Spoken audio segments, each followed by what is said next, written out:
Hi students, welcome back in Global Science Academy. I am Mannu Kumar, the director of Global Science Academy. जी बिल्कुल सही देखा आपने, class 10th के लिए आए हैं हम लोग यहाँ करने पाइथागोरस प्रमेय। बहुत ही इंपॉर्टेंट, बहुत डेडिकेटेड, बहुत इंटरेस्टिंग और बहुत ज़्यादा यूजफुल।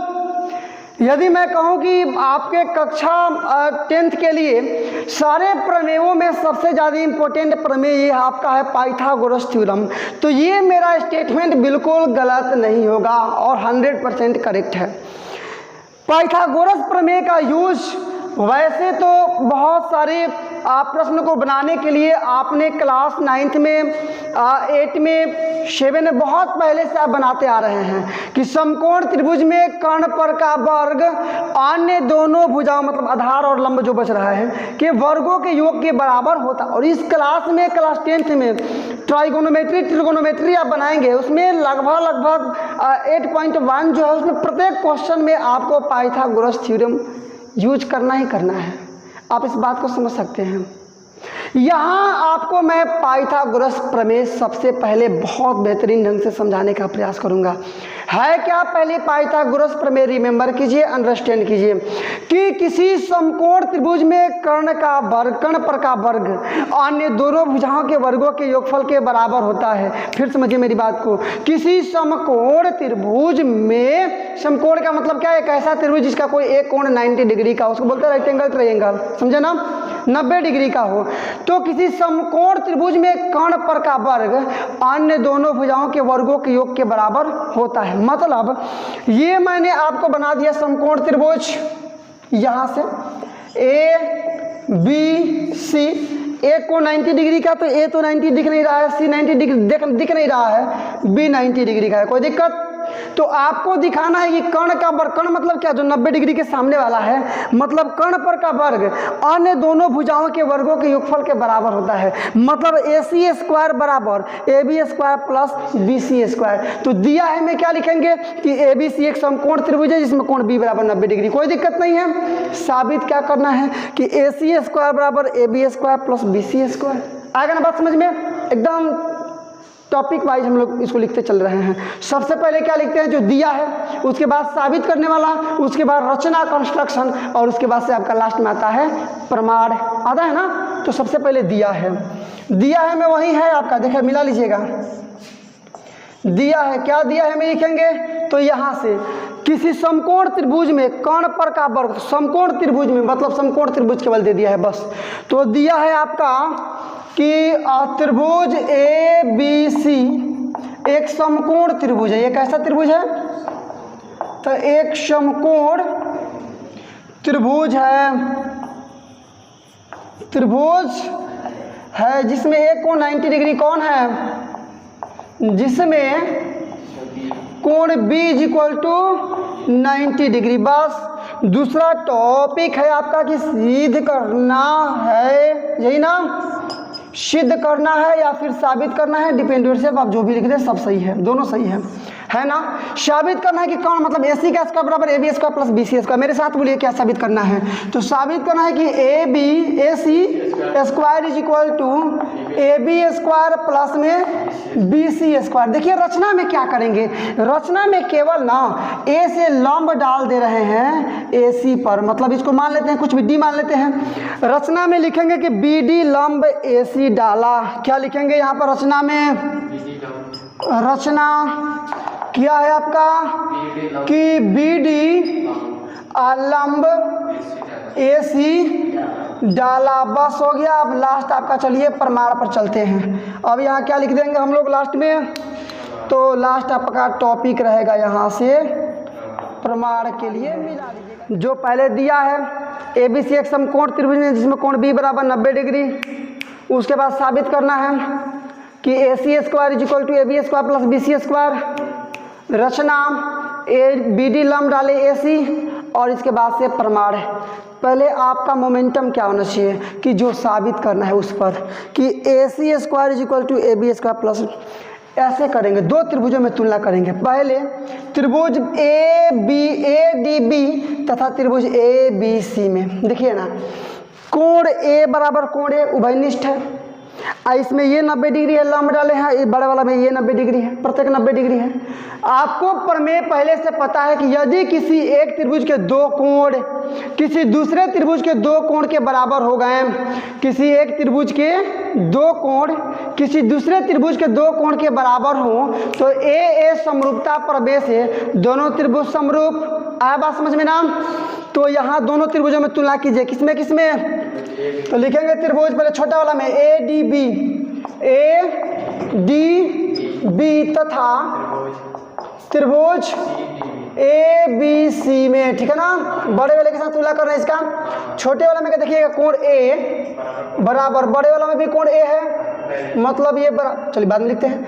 छोटे वाला में देखिएगा कोण डी 90 डिग्री है, डी का मतलब ए डी बी बराबर बड़े वाला में क्या बी है, मतलब कोण ए बी सी।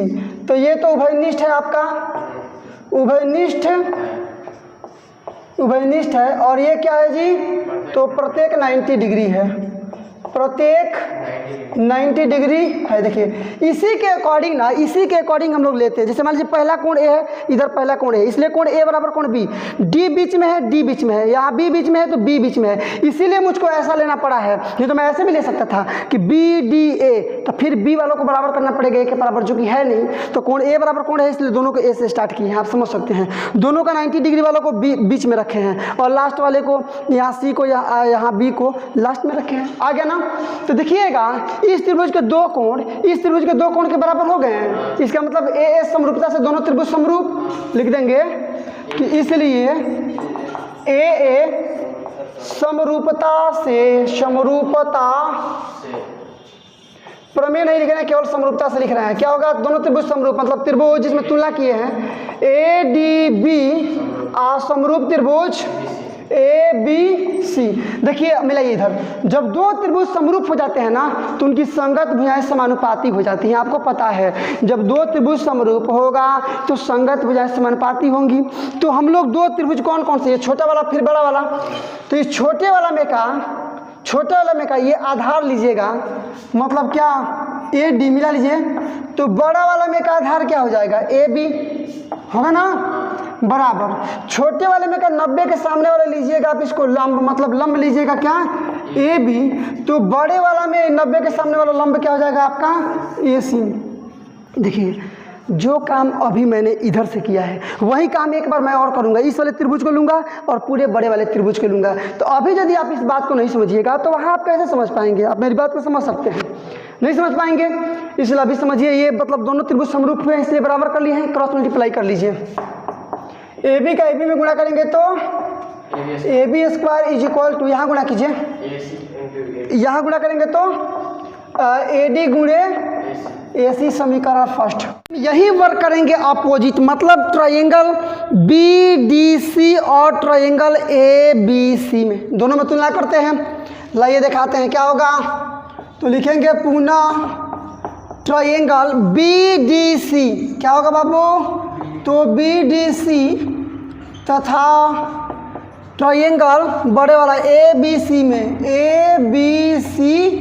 में क्या हो जाएगा, तो छोटे वाले में का ये वाला 90 डिग्री है, मतलब एंगल ए डी सी क्या है आपका, यही ना है, मतलब एंगल आपका ए डी सी बराबर एंगल ये क्या हो जाएगा आपका, ये वाला का मतलब बी डी सी, सॉरी ये बी डी सी बराबर ए बी सी होगा ना।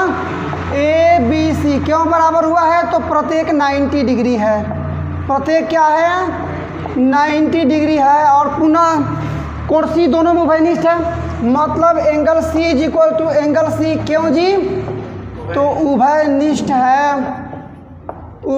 है। यहाँ भी देखिए मिला सकते हैं आप, सी लास्ट में रखे हैं, इधर सी लास्ट में है तो सी बराबर सी, डी बीच में है, यहाँ बी बीच में है तो डी और बी दोनों बीच में है, आ गया ना।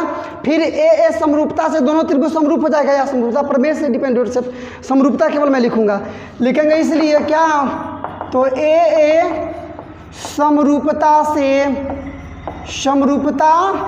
से क्या मिल जाएगा आपको, तो ट्रायंगल जिसमें बनाए हैं बी डी सी समरूप त्रिभुज क्या, ए बी सी। इसलिए देखिएगा इस छोटे वाले त्रिभुज में का पहले 90 आधार ले लीजिए, आधार मतलब नीचे वाला सी डी, या फिर लंब भी ले सकते हैं, कोई दिक्कत नहीं है। छोटे वाले त्रिभुज में अगर लंब लीजिएगा मतलब BC, तो बड़े मतलब 90 के सामने वाला, तो ये बड़े वाले त्रिभुज में B के सामने वाला मतलब AC होगा ना, बराबर। छोटे वाले में का ये नीचे वाला आधार ले लीजिएगा CD, तो बड़े वाला में का इसमें का आधार हो जाएगा आपका BC, होगा ना।